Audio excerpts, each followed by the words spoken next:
Bismillah, Assalamualaikum warahmatullahi wabarakatuh.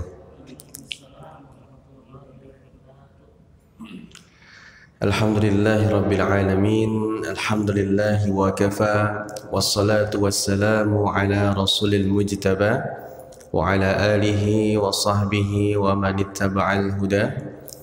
Ashhadu an la ilaha illallah wahdahu la syarika lah wa ashhadu anna Muhammadan abduhu wa rasuluhu la nabiyya wa la rasula ba'dah.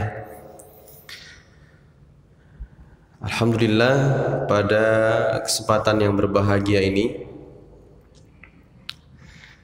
kita dapat dipertemukan di majlis Nabi yang kita sebenarnya sudah masuk ke pertemuan seperempat kajian Nabi Shallallahu Alaihi Wasallam. Ya, ketika kita sudah masuk bab hijrah Nabi, perintah hijrah Nabi ke Habasyah yang dilakukan oleh para sahabat, maka kita sudah masuk seperempatnya perjalanan Nabi Shallallahu Alaihi Wasallam dalam berdakwah. Oh, panjang sekali ya. Kemarin kita sudah melewatinya. Nah, semoga kita berharap ya pemahaman kita bisa utuh tentang Nabi Shallallahu Alaihi Wasallam ya, sehingga muncul rasa cinta, pengorbanan yang Nabi rasakan, kita rasakan juga, dan kita bisa mengaplikasikannya dalam sunnah-sunnahnya yang kita terus kerjakan. Teman-teman yang dirahmati Allah Subhanahu wa Ta'ala, baik yang offline maupun online, insyaallah kita hari ini akan membahas part 2 dari hijrah Habasyah ya, karena kemarin hijrah ke Habasyah ini ada dua golongan, dua gelombang.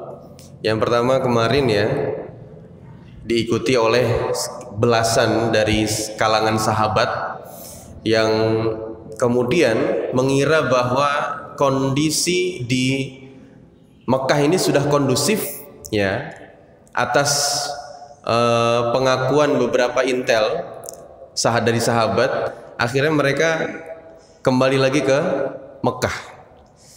Nah, ternyata kondisinya belum kondusif. Itu bedanya intel zaman dulu sama zaman sekarang ya. Kalau zaman dulu begitulah, mereka berpacu dengan waktu dan tidak real time ya keasliannya. Karena apa? Ya karena tadi kalau hari bedanya dengan hari ini, kita bisa masif gitu ya, ngasih taunya bisa real time, perubahannya tuh cepat gitu ya, karena dibantu dengan teknologi. Kalau dulu udah perjalanannya jauh, dapat informasinya itu ya ketika disampaikan 3 hari, kemudian dalam perjalanan makan waktu seminggu misalkan, itu udah beda lagi informasinya ya, jadi tidak real time. Nah, maka dari itu ya ada kesalahpahaman ya, sehingga ternyata pas nyampe ke Mekah kondisi umat Islam belum kondusif ya. Maka kemudian ya ada informasi juga ya bahwa telah masuk Islam, yang nanti kita akan bahas masuk Islamnya seperti apa, dua jagoan Mekah ya. Tapi ternyata dengan masuk Islamnya dua jagoan Mekah ini juga tidak membuat rasa aman terhadap dakwah kaum muslimin. Tapi sebelumnya mari kita sama-sama berdoa untuk saudara-saudara kita yang hari ini tertimpa musibah ya di Malang ya, tragedi kemanusiaan yang seharusnya bisa dicegah ya. Kita berharap ini tidak terulang kembali ya, karena buat apa ya kemudian ada hiburan yang tapi kemudian malah bisa merenggang nyawa ya. Terkabar bahwa nyawa yang meninggal itu sampai 120-an ya. Ya kita sampaikan doa kepada mereka semua Ya, semoga Allah terima amal ibadah dan Allah ampuni. Ala hadhihi niyyah wa ala likulli niyatin salihah. Al-Fatihah.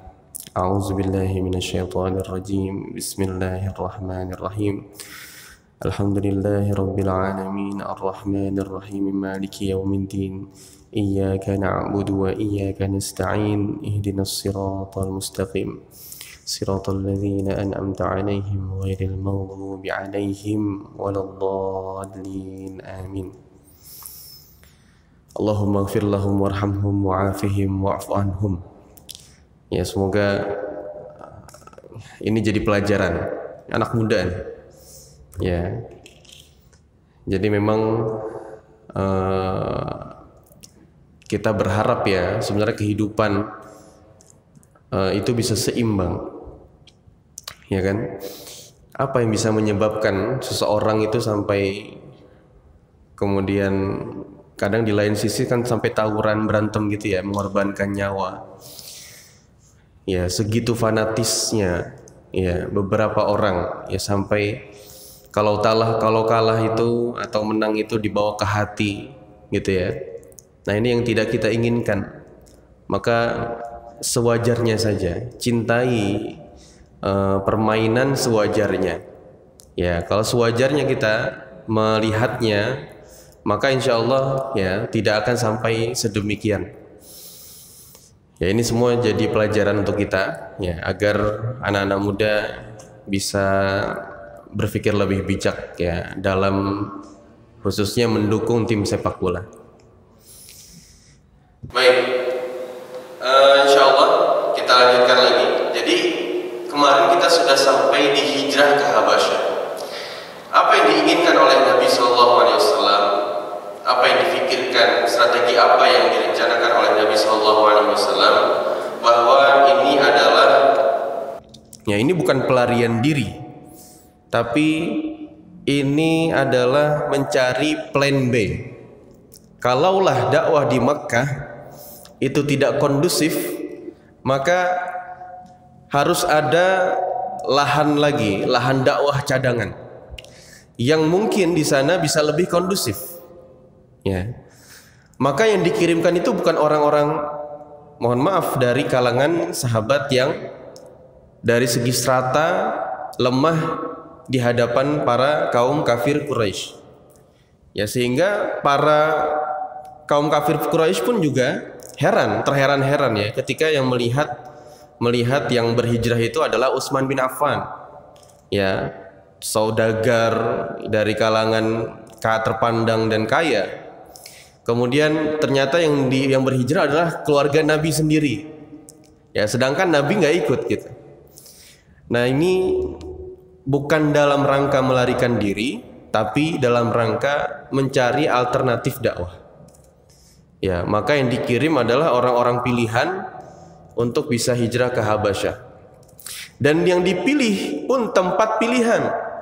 Karena kalau salah pilih tempat, yang pemimpinnya kita nggak kenal, pemimpinnya mungkin Nabi nggak tahu siapa, ya mungkin rencana yang diinginkan oleh Nabi SAW bisa langsung gagal. Mungkin para sahabat bisa langsung ditolak dan kembali lagi ke Arab, ke Makkah. Tapi yang Nabi pilih adalah tempat di mana di sana ada malakun, ada raja yang adil, meskipun ia belum memeluk agama Islam, agama Nasrani saat itu. Ya, dia adil kepada siapapun. Nah, maka dengan harapan itu akhirnya Rasulullah memberangkatkan sahabatnya. Dan kemarin juga ya kita telah sampai pada road to, ya, perjalanan menuju hijrah Habasyah kedua. Karena kemarin hijrah Habasyah pertama, setelah beberapa lama akhirnya tadi karena salah informasi membuat para sahabat itu kembali ke Mekah. Ya, membuat para sahabat kembali ke Mekah.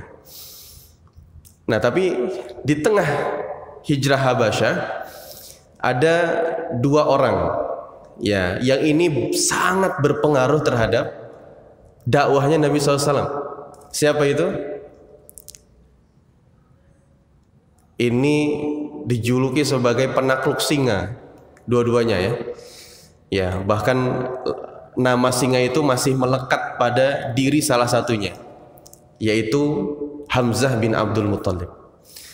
Ya, jadi masuk Islamnya Hamzah bin Abdul Muthalib ini sangat berpengaruh terhadap perkembangan dakwah umat Islam di Mekah saat itu.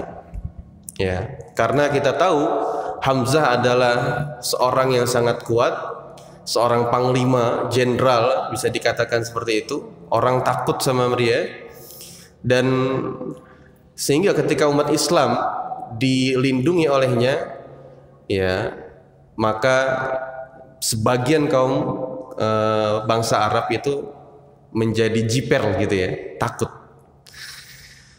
Oleh sebab itu, bagaimana Hamzah bin Abdul Muthalib kemudian masuk Islam? Ya, jadi suatu hari Rasulullah SAW ya di Bukit Sofa ketika itu ya sedang melakukan sholat ya atau berzikir. Nah, kemudian datang Abu Jahal. Ya, Rasulullah sedang khusyuk. Kemudian Abu Jahal itu datang membawa batu. Ngelihat kanan kiri, celingak-celinguk, kelihatannya nggak ada orang yang ngeliatin.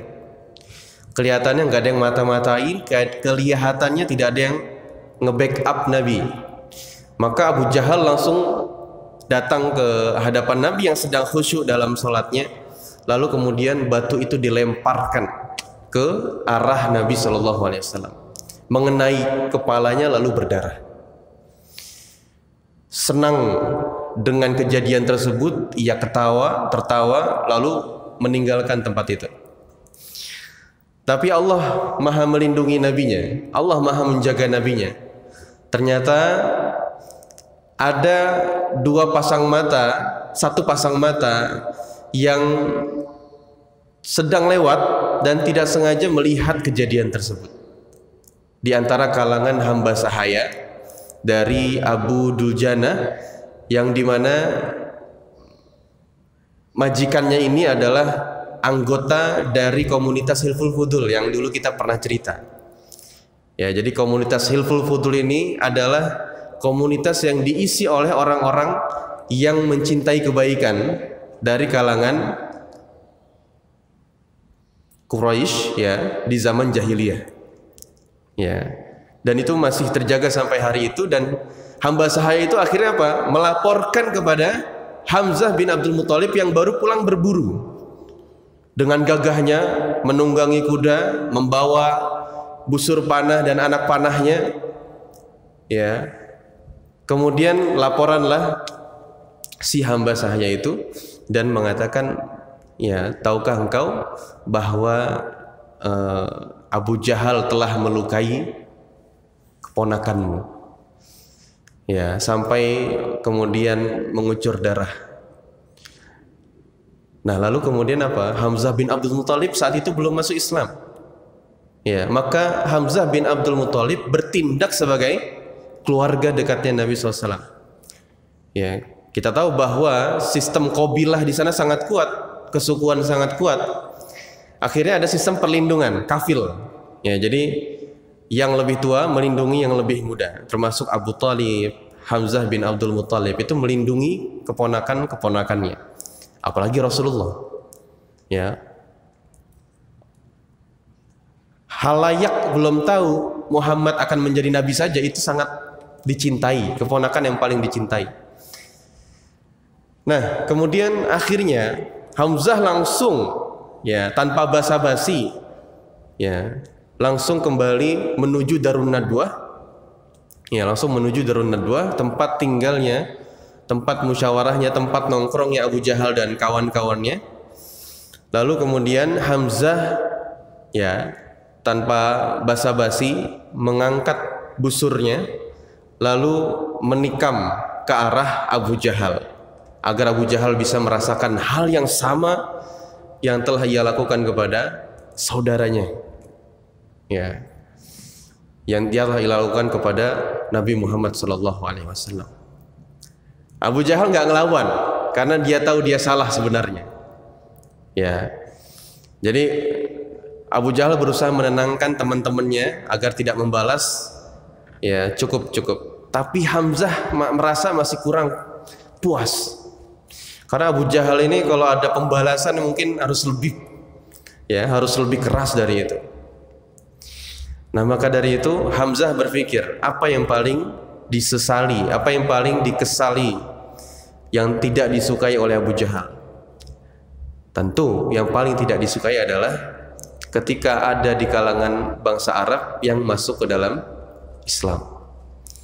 Maka akhirnya Hamzah muncul perkataan, ya, begitu saja ia katakan, tapi tidak muncul dari hatinya.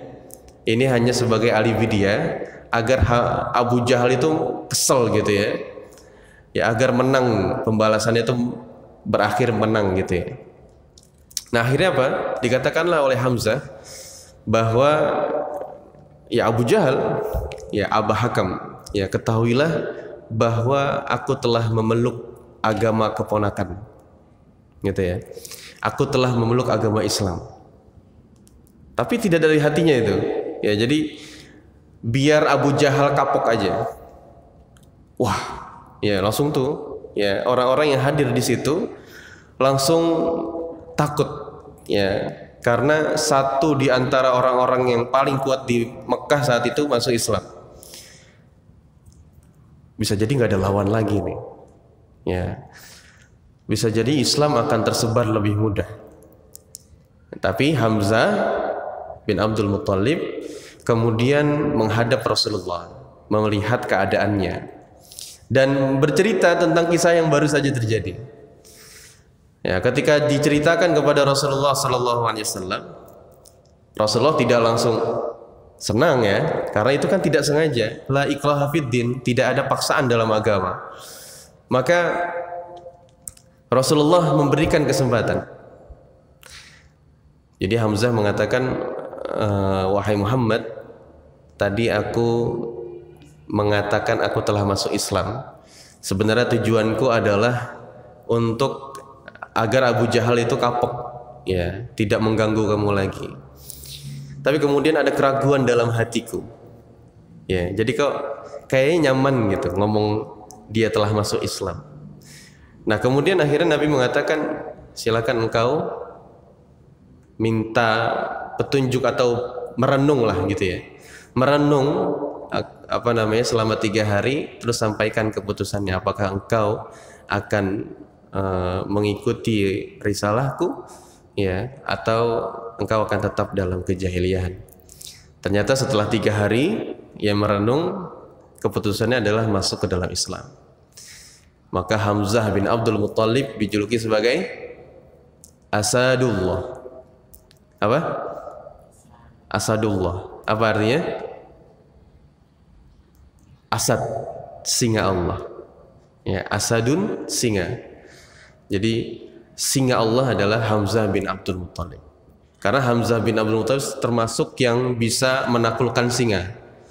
Makanya singa hasil penaklukannya itu, kulitnya itu disamak, kemudian dijadikan karpet untuk tunggangan kudanya, gitu ya. Jadi kalau ngelihat Hamzah naik kuda itu gagahnya luar biasa.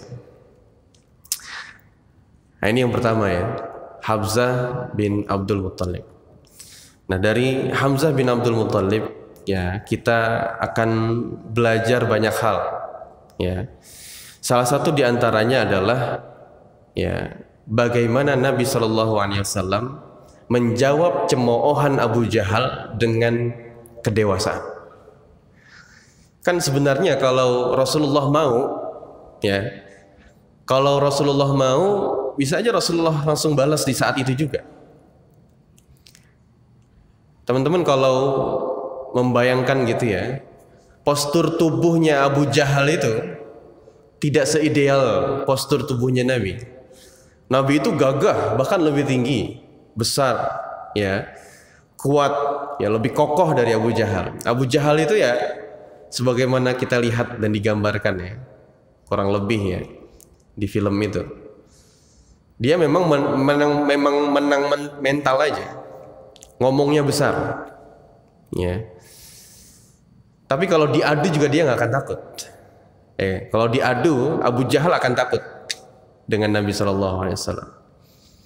Kan bisa saja kalau mau dibalas saat itu juga, tapi Nabi SAW memilih sabar.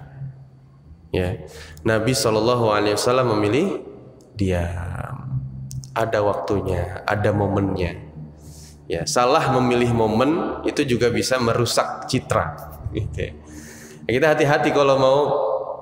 Ya, ada orang yang berbuat buruk ke kita. Ya, jangan kita mudah langsung latah gitu ngebales saat itu juga. Jangan. Ya, itu menandakan, bahkan ada peribahasa mengatakan al-jawab min qaulil jahil fahuwa jahil. Menjawab orang bodoh sama aja bodoh gitu. Gitu ya. Jadi ada orang menghina kita, kita balas lagi menghina, ya sama aja kita dong. Ya, sama aja kita sama kayak mereka yang menghina kita juga gitu. Maka jawablah dengan karya. Ya, jawablah dengan prestasi. Jawablah dengan satu hal yang bisa membungkam dia. Ya, maka ternyata Allah buat skenarionya sedemikian rupa sampai kemudian Nabi tangannya bersih kan? Ya, nggak pernah Nabi balas dendam. Tapi ternyata yang tidak ridho adalah pamannya sendiri yang belum memeluk agama Islam. Tapi justru dengan itu hidayah datang. Dari apa? Dari ketidakridhoan yang terjadi pada saudaranya.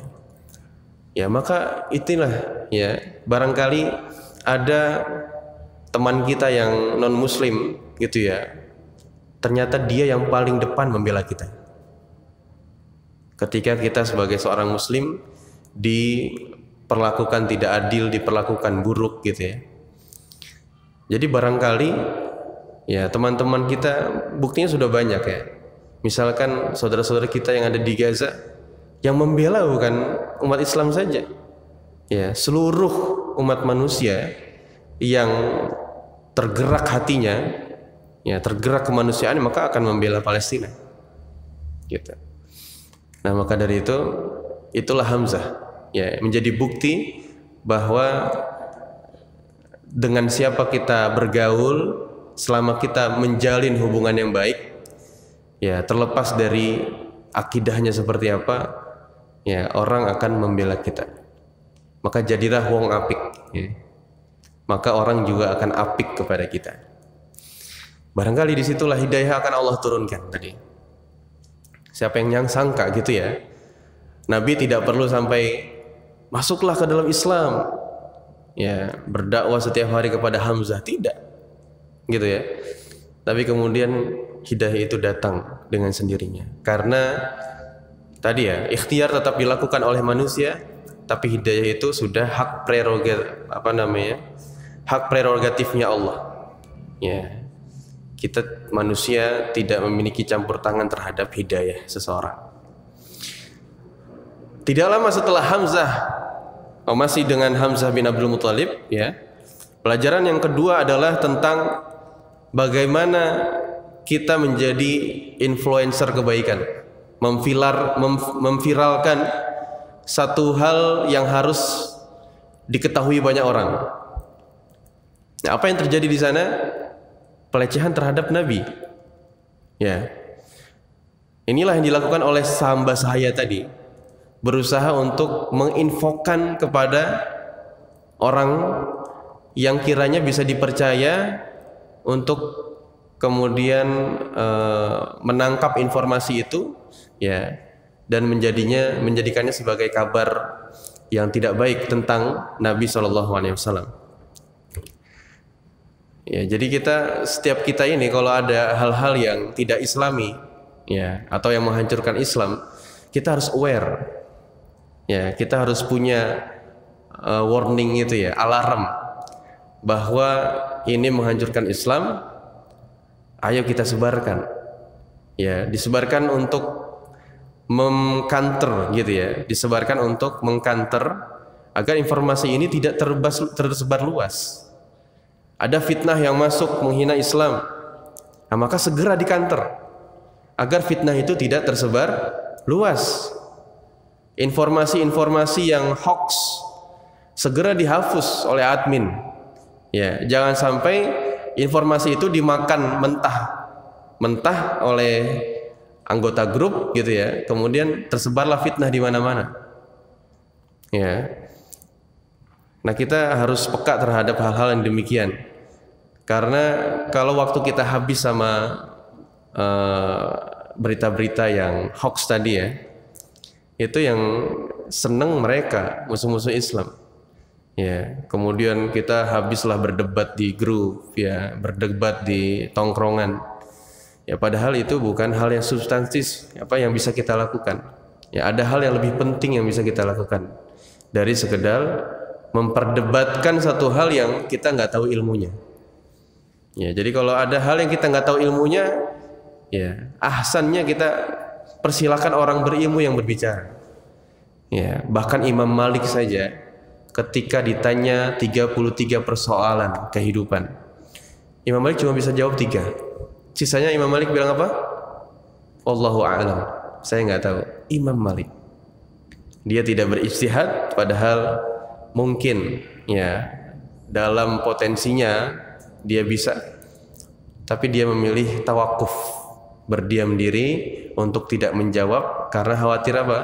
Khawatir salah pendapatnya, atau mungkin lisannya ini ya karena gugup dan lain sebagainya, salah ucap dan lain sebagainya. Makanya falyaqul khairan aw liyasmut. Di antara indikator keimanan, katakanlah hal yang baik atau diam.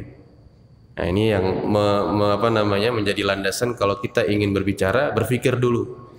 Tidak semuanya yang kita pikirkan harus diungkapkan. Ya. Jadilah orang yang bijak dalam berbicara, dalam bermedsos. Ya, medsos ini menjadi fitnah baru dalam kehidupan kita berislam ya. Dulu zaman Nabi fitnahnya ya Abdullah bin Ubay bin Salul gitu ya, nyata orang munafiknya. Kalau sekarang orang munafiknya nggak nyata, yang ingin menghancurkan Islamnya nggak kelihatan gitu. Makanya tambahin doanya, ya di akhir sholat kan kita doa, Allahumma inni a'udzubika min azabil qabr, ya, wa min fitnatil mahya wal mamat, wa min fitnati masihid dajjal. Tambahin ya, wa min fitnati medsos.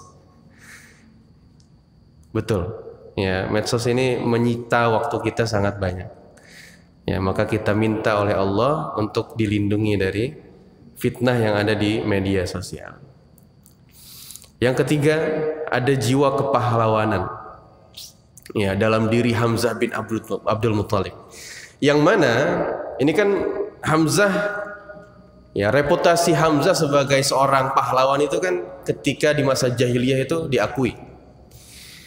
Tapi menjadi lebih baik lagi itu ketika Hamzah bin Abdul Muthalib masuk ke dalam Islam. Makanya Nabi sampai mengatakan khairukum fil jahiliyah khairukum fil Islam idza faqihu. Sebaik-baik kalian di zaman jahiliyah adalah sebaik-baik kalian di zaman Islam jika kalian bisa memahaminya. Maksudnya apa? Jadi kalau orang habis hijrah, orang masuk Islam, itu tidak meninggalkan potensinya yang dulu, tinggal dirubah. Skill yang dulu yang biasa dia pakai untuk melakukan hal yang haram, sekarang dipakai untuk melakukan yang halal.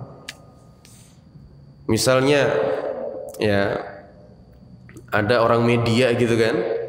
Nah, biasanya dia merekam video-video yang melalaikan. Ketika berhijrah, maka yang dia rekam video-video yang positif. Bikin film pendek yang positif, menyampaikan nilai-nilai Islam. Ya, menyampaikan bahwa meskipun hidup begitu sulit, ya, tapi kita ya harus menjalaninya kan gitu. Sampaikan. Ngomong kerudungan lagi ya. Ya, jadi kasih counter-counter video yang positif, yang membawa vibes semangat dalam berkehidupan. Ya, jadi kayak gitu. Nah, ini yang terjadi pada Hamzah nanti. Ya, reputasi Hamzah sudah bagus di kalangan bangsa Arab. Ia sebagai pahlawan, kalau ada peperangan selalu menjadi panglima. Maka ketika masuk Islam pun demikian, yang selalu terdepan Ya, jadi ketika nanti dua pahlawan ini masuk Islam, mau bayangkan. Ya, jadi bemper depannya itu, benteng bagian depannya itu umat Islam itu Hamzah dan Umar yang pegang. Jadi Hamzah bin Abdul Muthalib memiliki reputasi yang bagus, dan reputasi itu semakin bagus ketika ia masuk ke dalam Islam. Itu juga terjadi kepada Khalid bin Walid nanti. Ya, jadi ini gelombang satu nih Hamzah dan Umar. Nanti gelombang kedua ada Khalid dan siapa yang seangkatan masuk Islam ini? Ini kejadiannya setelah perjanjian Hudaybiyah. Ya, Khalid bin Walid dan Amr bin Aus. Ya. Jadi Khalid bin Walid ini juga sama panglima perang. Ya, pemimpin pasukan kavaleri, ya, pasukan kuda. Ketika di jahiliyah ia membela, termasuk di perang Uhud, ia masih membela kaum musyrikin. Tapi kemudian bahkan di situ mereka juga menang, ya. Nah, dalam arti bisa mengalahkan kaum muslimin di perang Uhud itu. Tapi kemudian setelah masuk Islam, apakah Khalid bin Walid kemudian mundur dari kedudukannya sebagai panglima? Udahlah wahai Nabi, ya setelah masuk Islam kayaknya aku pengen di masjid aja, gitu ya. Aku pengen soleh sendiri saja. Aku nggak mau lagi lah itu ikut-ikutan perang-perang gitu. Ya, aku ingin mati dalam keadaan damai. Ya, dalam keadaan aku sedang ngaji, aku sedang menuntut ilmu gitu. Kan enggak. Khalid bin Walid tetap menjadi Khalid bin Walid. Ya, maka ia tetap menjadi panglima dalam peperangan selanjutnya yang dilalui oleh umat Islam. Maka langsung tuh setelah masuk Islam, ya, meskipun awalnya di starting line up-nya Khalid bin Walid itu nggak masuk gitu, karena baru 3 bulan masuk Islam dalam perang Mu'tah itu. Tapi ternyata setelah cadangan-cadangan itu berganti yang memegang panji, dari Zaid bin Harithah menjadi syahid dalam medan tempur, kemudian ganti lagi sahabat yang lain, ganti lagi sahabat yang lain, sampai akhirnya nggak ada lagi yang lain yang bisa kecuali Khalid bin Walid. Maka Khalid bin Walid yang pegang, dan dalam peperangan itu Khalid bin Walid berhasil menyusun strategi agar umat Islam bisa selamat dan menang secara mental. Ya, jadi khairukum fil jahiliyah khairukum fil Islam. Ketika orang mulai berhijrah, mulai berubah, jangan tinggalkan skill lamanya. Pakai skill lamanya untuk membela Islam. Ya. Sekarang di beberapa destinasi, ya, di tempat-tempat rekonstruksi sejarah seperti misalnya Gunung Saur, ya, Jabal Saur, tempat Gua Sur di mana Nabi berhijrah, Jabal Nur di mana Nabi menerima wahyu. Itu sekarang ada ma'rad. Ya, jadi di kaki gunungnya itu dibikin pameran. Ya, jadi masuk, nah itu diperlihatkan tuh bagaimana dulu Nabi berhijrah itu direkonstruksi, tapi pakai animasi, indah sekali.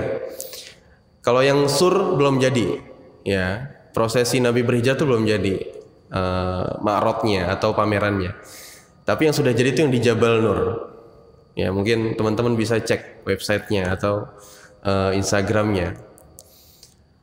Di Gua Hiro itu, ya, di kaki gunungnya dibikin ma'rad, pameran. Kita masuk, itu diperlihatkan bagaimana dulu perjuangan para nabi dan rasul dari zamannya Nabi Adam, ya, sampai zamannya Nabi Muhammad SAW menerima wahyu. Nah, yang paling indah adalah kita lewat sesi pertama, di sesi kedua. Nah, di sesi kedua ini ada maket, gitu ya. Maket di mana di situ digambarkan kondisi Mekah di zaman Nabi Muhammad mendapatkan wahyu. Ya, memang benar lembah, ya. Ya, wadin biwadin ghairi zi zar'in. Jadi Makkah itu memang lembah. Ya, di antaranya ada bukit-bukit yang terdiri dari batu-batu. Dan Gua Hiro itu bukan gua yang kita masuk ke dalam. Ya, tapi Gua Hiro itu adalah gua yang tertumpuk dari batu-batu. Ya, sehingga seperti ada lorong di situ. Dan itu menghadap ke arah kiblat. Jadi situ digambarkan ceritanya, animasinya baru. Kita nggak bisa ngambil video, mungkin bisa dicontoh gitu kan. Kita nggak bisa karena katanya copyright. Ini baru, belum pernah dipublish gitu. Nah seperti itu, animasi, kemudian kreativitas, bagaimana mereka menggunakan potensinya untuk mengenalkan Islam terlebih kepada dunia anak-anak hari ini. Ya, itu indah sekali. Ada lightningnya juga. Ya, jadi kalau misalnya terjadinya di Jabal Nur, nanti lightningnya muncul dari bukit itu. Nanti kalau misalnya ceritanya pindah ke Ka'bah, lightningnya pindah ke Ka'bah. Ya, sangat cantik. Nah, itulah ya dinamakan sebagai khairukum fil Islam. Ya, bagaimana kita mengerahkan potensi terbaik kita untuk membela Islam ini. Ya,